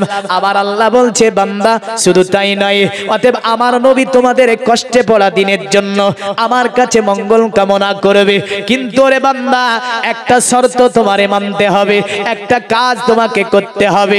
আল্লাহ বলে আলাইকুম বিল মুমিনিনা রাউফুর রহিম, আর আমার নবী হচ্ছে মুমিনদের জন্য অতি মেহেরবান, এমন করে দয়ালু। জোরে বলেন সুবহানাল্লাহ। যদি আপনি আমি মুমিন হয়ে যেতে পারি, নবী নিশ্চয় আপনাকে আমাকে না নিয়ে আল্লাহর জান্নাতে যাবে না, নাকি যাবে? কিন্তু আমরা বলি আমরা নবীর দিওয়ানা, সুদ খাওয়া ছাড়বে না, কি বলে? বলে আমরা নবীর দিওয়ানা, গান শোনা বন্ধ করব না। এ দেওয়ানা, এ বলে আমরা নবীর দেওয়ানা, মসজিদে আমরা যাব না। কি দেওয়ানা? আমরা নবীর দেওয়ানা, রোজা রাখতে পারবো না। কি না দেওয়ানা? এ বলে আমরা নবীর দেওয়ানা, যৌতুক নেওয়া ছাড়বো না। যৌতুক লাগবে, নবীর দিওয়ানা তারা, আমরা নবীর দিওয়ানা, নামাজ কবু ছাড়বো না। আমরা নবীর দিওয়ানা, সুদের ধারে যাব না। আমরা নবীর দিওয়ানা, আমরা রমজানের রোজা কবু বাদ দেব না। আমরা নবীর দিওয়ানা, সুদ কখনো খাবো না। আমরা নবীর দিওয়ানা, মদের গেলে সে স্পর্শ করব না। আমরা নবীর দিওয়ানা, যৌতুক আমরা নেব না। ইনশাআল্লাহ বলেন। যুবকেরা চুপ আছে বলবে, এরা মুখ কাটিয়ে ধরে আছে বলে বলবো ইনশাল্লাহ। আরে যারা বলার তারা বলুক, হ্যাঁ, বুড়োরা বলে দিচ্ছে ইনশাল্লাহ, ওরা যৌতুক কি করবে? কিন্তু যুবকেরা ঠিক আছে। হ্যাঁ, নবীর দিওয়ানা তারা যারা এগুলোকে বর্জন করে দেবে, 5 ওয়াক্ত নামাজ আদা করবে, রমজানে রোজা রাখবে, এমন করে নবীজির উপদেশগুলো মেনে চলবে, তারাই হচ্ছে আমার নবীর দিওয়ানা। জোরে বলেন সুবহানাল্লাহ। আমার আল্লাহ বলে আলাইকুম বিল মুমিনিনা রাউফুর রহিম। আল্লাহ বলে ওরে বান্দা তোমাকে একটা কাজ করে আসতে হবে। ওটা কি? বলে তুমি যদি মুমিন হয়ে যেতে পারো, আমার নবী তোমার জন্য অতি দয়াদ্রু, এমন করে মেহেরবান। জোরে বলেন সুবহানাল্লাহ। তবে একটা কথা মনে রাখবেন, আল্লাহ বলে পৃথিবীর বান্দারা তোমরা ভয় পেও না। ভাবছো যে মুমিন না হলে নবী তোমাদের জন্য রহমত হবে না? হ্যাঁ, দুনিয়াতে সকলের জন্য নবী রহমত হবে, কিন্তু কিয়ামতের দিনে নবীর শাফাআত তোমরা পাবে না বান্দা। তুমি যদি মুমিন হয়ে যাও, দুনিয়াতে আমার নবী তোমার জন্য রহমত, আখিরাতেও আমার নবী তোমার জন্য রহমত হবে। জোরে বলেন সুবহানাল্লাহ। আর যদি তুমি মুমিন হতে না পারো, এর জন্য আল্লাহ খাস করে কোরআনের মধ্যে এলান দিচ্ছেন, ওমা আরসালনাকা ইল্লা রাহমাতাল লিল আলামিন।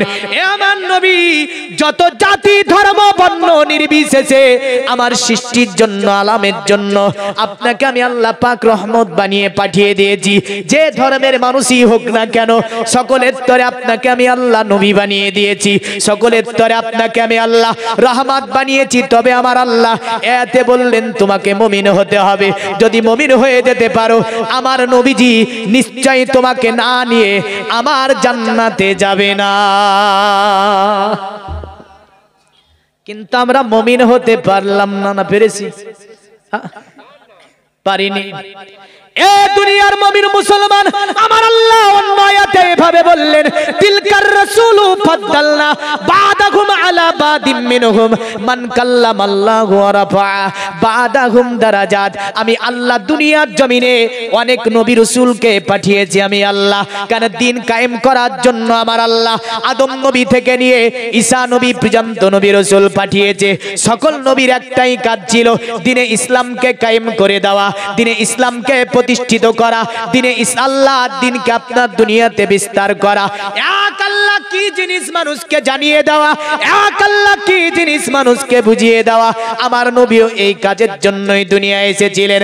আমার আল্লাহ বলে, অনেক নবী রাসূল আমি দুনিয়াতে আমি আল্লাহ পাঠিয়েছি, তবে একজনকে দ্বিতীয় জনের ওপরে আমি আল্লাহ ফাজিলাত দিয়েছি, একজনকে দ্বিতীয় জনের ওপরে আমি আল্লাহ পাক শ্রেষ্ঠতা দান করেছি।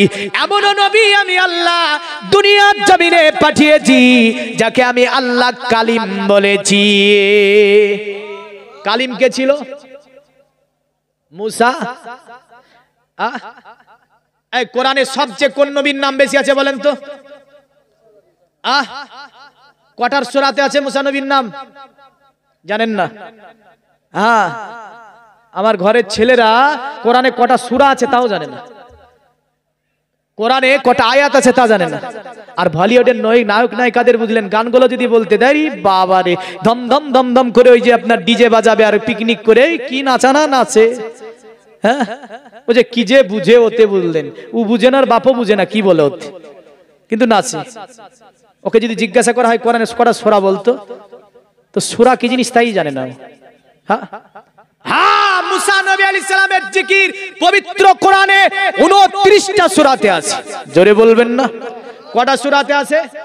29টা সূরাতে আছে। ইব্রাহিম আলাইহিস সালামের জিকির 19টা সূরাতে আছে। নূহ নবী আলাইহিস সালামের জিকির 9টা সূরার মধ্যে আছে। এমন করে আমার আল্লাহ পাক এক একজনের 4টি সূরা, 2টি সূরা, 1টা সূরা, 5টা সূরা, 7টা সূরা, সবচেয়ে মুসা নবী আলাইহিস সালামের জিকির 29টা সূরাতে এনেছে। সবচেয়ে মুসা নবীর নাম কোরআনে বেশি আছে। জোরে বলবেন না, এটা জানা গেল না গেল না? জানা গেল। আল্লাহ সূরা বাকারার মধ্যে বলছে, আমি আল্লাহ মান কাল্লামাল্লাহ, এমন রাসূল পাঠিয়েছি দুনিয়ার জমিনে যার সঙ্গে আমি আল্লাহ ডাইরেক্ট দুনিয়াতে কথা বলতাম, যাকে আমার আল্লাহ কালিম উপাধি দিয়েছিলেন।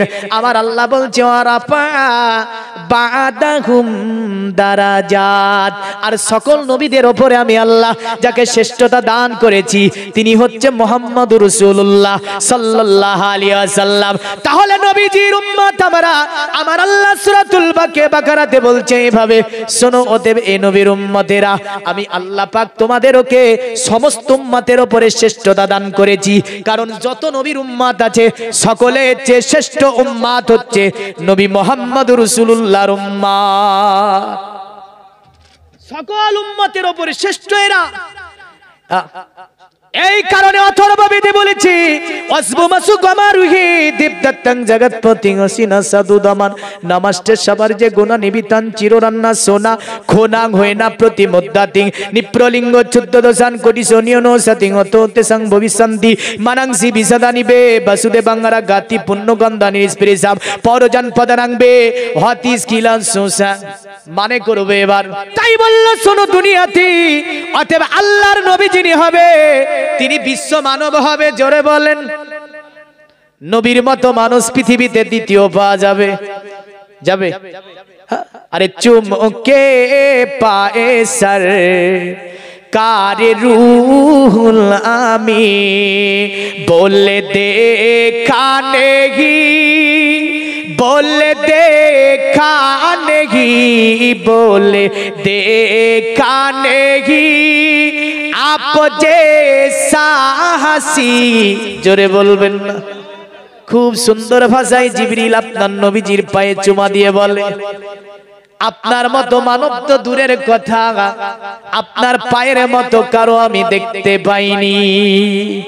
সুবহানাল্লাহ সুবহানাল্লাহ। কবি বলে তাই, চুমকে পায়ে সর কারে রুহুল আমি বলে দেখা নেহি, बोले देखा नहीं, बोले देखा नहीं आप जैसा हंसी के मेरे आका की को ई मिसालो नहीं। जोरे बोलुन, আমার নবীজির কোনো উপমা নাই, আমার নবীজির কোনো মিসাল নাই, যেমন করে কাবার কোনো মিসাল নাই। জোরে বলেন সুবহানাল্লাহ।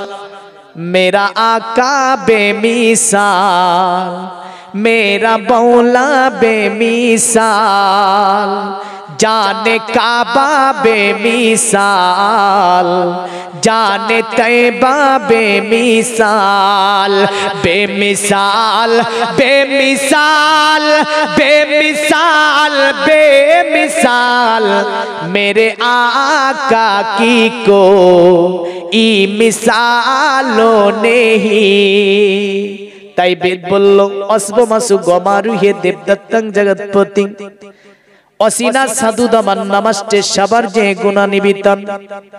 বলল নবী তিনি বিশ্ব মানব হবে, তার মধ্যে পৃথিবীর সব ধরনের সদ্গুণ পাওয়া যাবে। আর তিনি দেখতে কেমন হবে?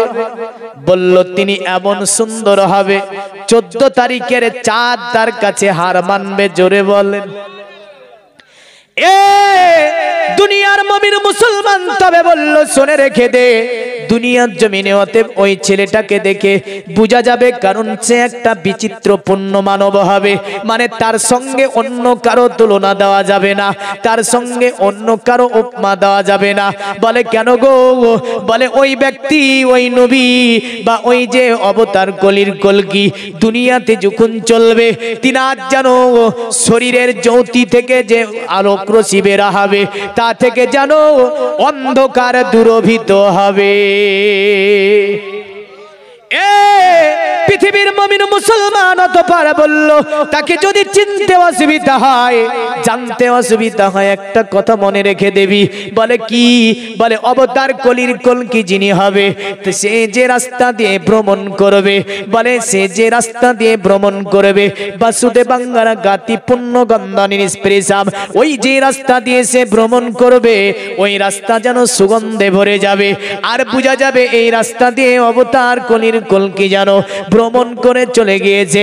বলল শোন পৌরজান প্রদানং বি হাতিস্কিনা সুসা, তবে দুঃস্থ দমন কাজ কমপ্লিট হলে অবতার কলির কলকির কাছে আসার পরে সকলে যেন তিনার ধর্মটাকে মেনে নেবে।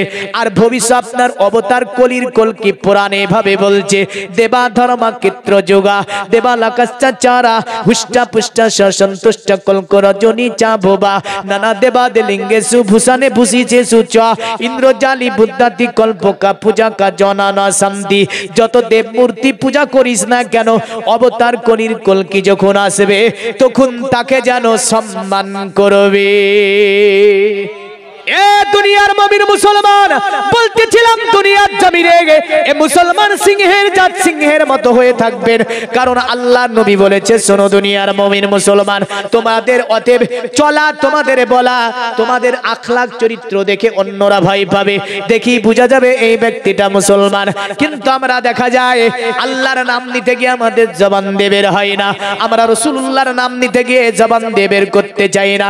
কিন্তু আগেকার মুসলমান যারা ছিল তারা যখনই আপনার আল্লাহর নাম শুনতে পেত, তারা আপনার প্রাণ খুলে উদার মানে আমার আল্লাহর নাম নিয়েছে, যাতে আমার আল্লাহ খুশি রাজি হয়েছে। তাই বলবো আল্লাহর নাম নিতে অনীহা করবেন না।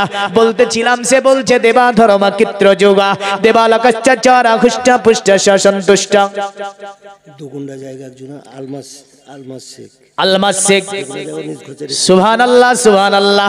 2 ঘন্টা জায়গা আলমাস শেখ বলছে আমি মসজিদকে দিয়ে দিলাম, সব ছেলে মেয়ে এমন করে আত্মীয় স্বজনের জন্য অনেক কিছু লাখ লাখ টাকা খরচ করেছি, 2 ঘন্টা জায়গা মসজিদকে আমি দিয়ে দিলাম।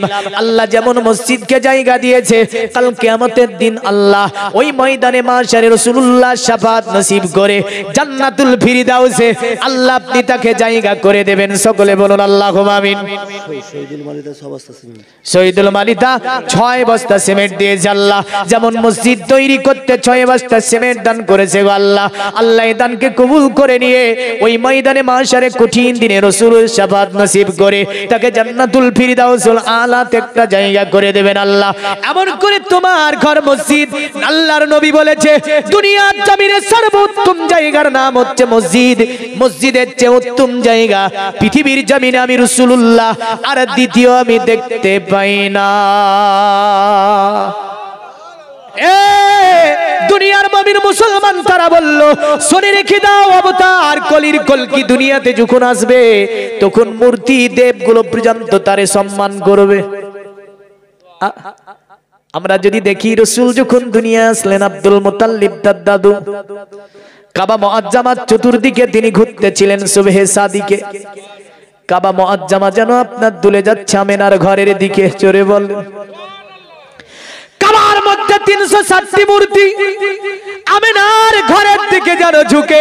আব্দুল মুতাল্লিব বড় জ্ঞানী মানুষ, কাবার কাছে দাঁড়িয়ে বলছে, ওরে কাবা, জীবনে কোনোদিন নড়াচড়া করিস না। আজকে মূর্তি আরবের মানুষ তোরে দুধ কলা দেয়, পূজা দেয়। বেলপাড়ার মান্নাল মোল্লা 8 বস্তা সিমেন্ট দান করেছে আল্লাহ। মান্নার মোল্লার দানকে আল্লাহ কবুল মঞ্জুর করে দুনিয়াবি মুসিবত থেকে হেফাজত করুন, সকলে বলুন আল্লাহুম্মা আমিন। আব্দুল মুতাল্লিব বলে, জীবনে কোনোদিন নড়িস না, কিন্তু আজকে হঠাৎ করে এমন করে কেন কাবার মধ্যে নড়তে আছিস? আব্দুল মুতাল্লিব ভাবছে কি হয়েছে রে? হঠাৎ করে গায়েবী আওয়াজ আসে, এক কাবার মুতাল্লিব আব্দুল মুতাল্লিব দুনিয়ার জমিনে আমেনার ঘরে অতএব কামলিওয়ালা আকা নবী এসেছে, যার কারণে আমরা আমেনার ঘরের দিকে যেন ঝুঁকে যায়। আপনি আমরা আমেনার লাডলাকে যেন আমরা সম্মান জানাই। আরে কে জন্মিল আরব দেশে, ও গো ফেরেশতা পরে দূর, ধ্বংস কেন হলো বেদিন, ও গো ভেঙে পড়ে কাবারে বুত, ও গো ভেঙে পড়ে কাবারে বুত। কার আশাতে রয় খুশিতে, কার আশাতে রয় খুশিতে, যিনি নিশান ও গালে মান, এই তো সেই নবী মহান। জোরে মানব বেশে দুনিয়ায় এসে কে দেখালেন খোদার শান, এই তো সেই নবী মহান। এসে জিবরিল অস্তবাড়ি 2 বস্তা সিমেন্ট দান করেছে, আল্লাহ কবুল মঞ্জুর করুন, সকলে বলুন আল্লাহুম্মা আমিন। তাই আপনার ভবিষ্যৎ আপনার অবতার কলির কলকি পুরাণে বলছে, দেবা ধর্মা চিত্র যুগা দেবালা কাচ্চারা হুষ্টা পুষ্টা সন্তুষ্ট কলকরজনী চাবুবা। অবতার কলির কলকি যখন আসবে তখন যেন দুনিয়ার জমিনে দুর্বল বলে কিছু থাকবে না। জোরে বলেন, যে গাছ শুকিয়ে গিয়েছে, মরা গাছে যেন ফুল ফুটবে, দুনিয়া একটা নতুন জীবন পাবে। কলমজান 2 বস্তা সিমেন্ট একটু চটচট করে দিয়ে দেবেন, বেশিক্ষণ আর নাই। দেখেন এই মন্ত্রটার মানে করতে করতে সময় হয়ে যাবে। নাজেরা 2 বস্তা সিমেন্ট দান করেছে আল্লাহ, মায়েদের দানকে আপনি কবুল ও মঞ্জুর করে নিন আল্লাহ, কারণ আপনার ঘর মসজিদকে করেছে দান আল্লাহ। আপনি খেতে খামারে বরকত দিন, হায়াত দারাজ করুন, রুজিগুলোকে বাড়িয়ে দিন, সকলে বলুন আল্লাহুম্মা আমিন।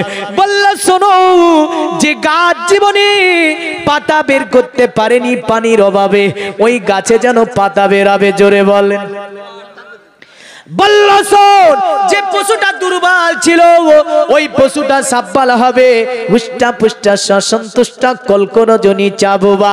অবতার কলির কলকি ভুবনে আসবে যখন, তখন যেন যে পশুর স্তনে দুগ্ধ ছিল না, পশুর স্তনে যেন দুগ্ধ আসবে। যে পশু চলতে পারবে না, পাচ্ছিল না, ওই পশুটা যেন চলতে পারবে। বলল হুষ্টা পুষ্টা সন্তুষ্ট কলকরজনী চাবুবা, নানা দিবাদি লিঙ্গি বুঝানে ভূষিতেছু চ। তবে মনে রেখে দাও, ইন্দ্রজানি বুদ্ধাতি কল্পকা পূজা কা জনানা শান্তি। অবতার কলির কলকে আসার পরে দুনিয়ার জমিনটাকে তিনি যেন ধর্মীয় বিষয়ে এমন ভাবে সংস্কার করবে যে এই ইন্দ্রজালিকদের কল্প কাহিনীগুলিকে তিনি সবগুলো মিটিয়ে দেবে। বলেন তো ইন্দ্রজালিকদের এগুলোকে মিটিয়েছে কে? অবতার কলির কলকি মিটিয়েছে। তাদের আপনার ভবিষ্যৎ, তাদের আপনার কলকি পুরাণে বলছে তিনি হবে অতএব অবতার কলির কলকি, এগুলোকে যিনি মিটাবে। বলল শুনে রেখে দাও, অতএব অবতার কলির কলকি আছে কি করবে? বলে অতুতি সংভবী শান্তি মানাংসি বিষাদা নিবে। দুনিয়ার জমিনে তিনি শান্তি কায়েম করবে। তিনি যে বার্তা দেবে ওই বার্তা হচ্ছে শান্তির বার্তা। বলেন তো অবতার কলির কলকি শান্তির বার্তা দিয়েছে, উনি আর অন্য কেউ হতে পারে না গো। উনি হচ্ছে আপনার আমার নবী, বিশ্ব বিশ্ব নবী জনাবে মুহাম্মাদুর রাসূলুল্লাহ সাল্লাল্লাহু আলাইহি ওয়াসাল্লাম। কারণটা কি? কারণটা ইনার নামও লেখা আছে তাতে। ইনার কটা নাম হবে, ইনি কোন শহরে আসবে, কোন দিনে আসবে, মায়ের নাম কি হবে, বাবার নাম কি হবে, শহরের নাম কি হবে, তাও তাদের কিতাবে লেখা আছে। অবতার কলির কলকি আসবে কবে? বলল দাদু শুক্ল পক্ষ সীমাদবে মা সীমাদাবাং যাতে দুরাস্তাং পুত্রাং পিত্র খুষ্ট মানুষ। তিনি আসবে মাধব মাসে শুক্ল পক্ষ দ্বাদশীতে। জোরে বলেন হ্যাঁ সুবহানাল্লাহ সুবহানাল্লাহ। এই দেখেন বক্তা এসে গেছে, সুমাইয়া খাতুন 500 টাকা দান করেছে। সুবহানাল্লাহ। এই দানকে আপনি কবুল ও মঞ্জুর করুন আল্লাহ। হায়াতকে দারাজ করুন, দুনিয়া বিমুসিবত থেকে হেফাজত করুন। সকলে বলুন আল্লাহুম্মা আমিন। এ দুনিয়ার মুমিন মুসলমান, তবে তার কলকির নামগুলো যদিও আমরা অন্য মন্ত্রের মধ্যে দেখতে পেয়েছি, মানে ওগুলো করার সময় নাই। তবে একটা কথা বলে যাব, তিনি হচ্ছে আপনার জগৎ গুরু, বিশ্বগুরু জনাবে মুহাম্মাদুর রাসূলুল্লাহ সাল্লাল্লাহু আলাইহি সাল্লাম, যিনি পৃথিবীতে শান্তি কায়েম করেছেন। নবী আপনার যে ডাকটা দিয়েছিলেন ওটি ছিল সম্প্রীতির ডাক, ভালোবাসার ডাক। আল্লাহর নবী ন্যায় নীতি কায়েম করার জন্য দুনিয়াতে আল্লাহর নবী বিভিন্ন সংস্থাগুলি আমরা নবীজিরই দেখতে পাই। যদিও বেঈমান বেদিনরা অনেক অত্যাচার করেছে, নবী উদার মনে তাদেরকে ক্ষমা করেছে। জোরে বলেন সুবহানাল্লাহ। দুনিয়াতে শান্তি কায়েম করেছেন তিনি, তার জন্য আমার আল্লাহ কোরআনে বলছে ইয়া আইয়ুহাল্লাযীনা আমানুস্তাজিবু লিল্লাহি ওয়ালির রাসূল।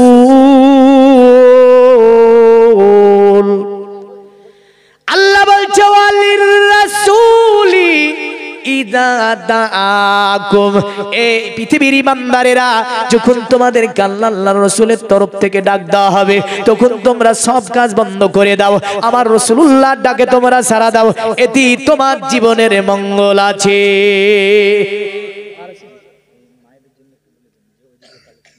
আচ্ছা, মায়েদের দিকে কালেকশন হচ্ছে, আপনারা একটু চটচট করে দিয়ে দেবেন, কারণ আমি শেষ করে দেব। বক্তা যেহেতু এসে গিয়েছে, সময়ও শেষ, 1 মিনিট টাইম আছে।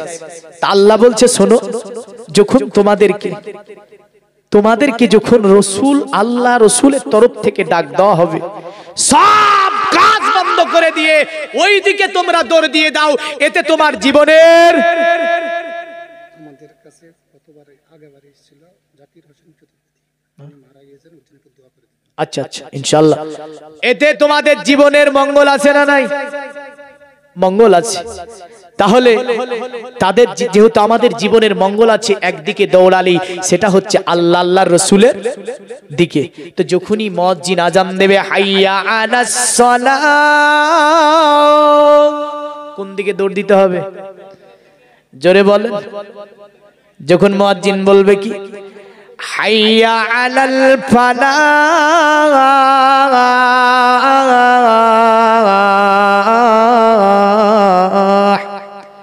তখন আমাদেরকে কি করতে হবে?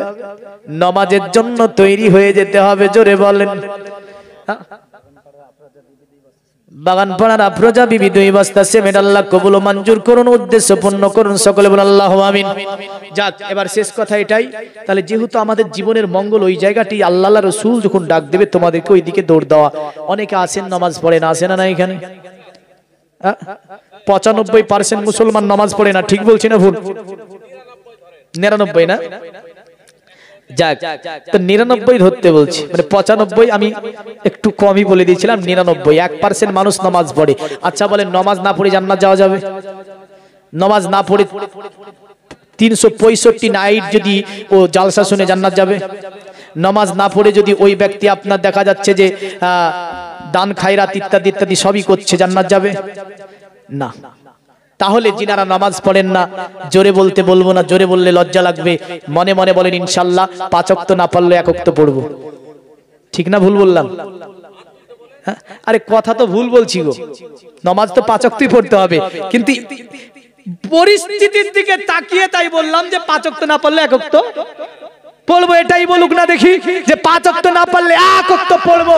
ওই 5 জন ব্যক্তি হাত তুলে বলেন তো 5 ওয়াক্ত না পড়লে 1 ওয়াক্ত পড়বো। সুবহানাল্লাহ সুবহানাল্লাহ, হাতগুলোকে কবুল করুন। নামাজ পড়ার তাদেরকে তৌফিক দিন আল্লাহ, পরিবার পরিজনের সুখ শান্তি দিন আল্লাহ, এমন করে পুরা পরিবারকে ইসলামের রঙিনায় চলার তৌফিক দিন, সকলে বলুন।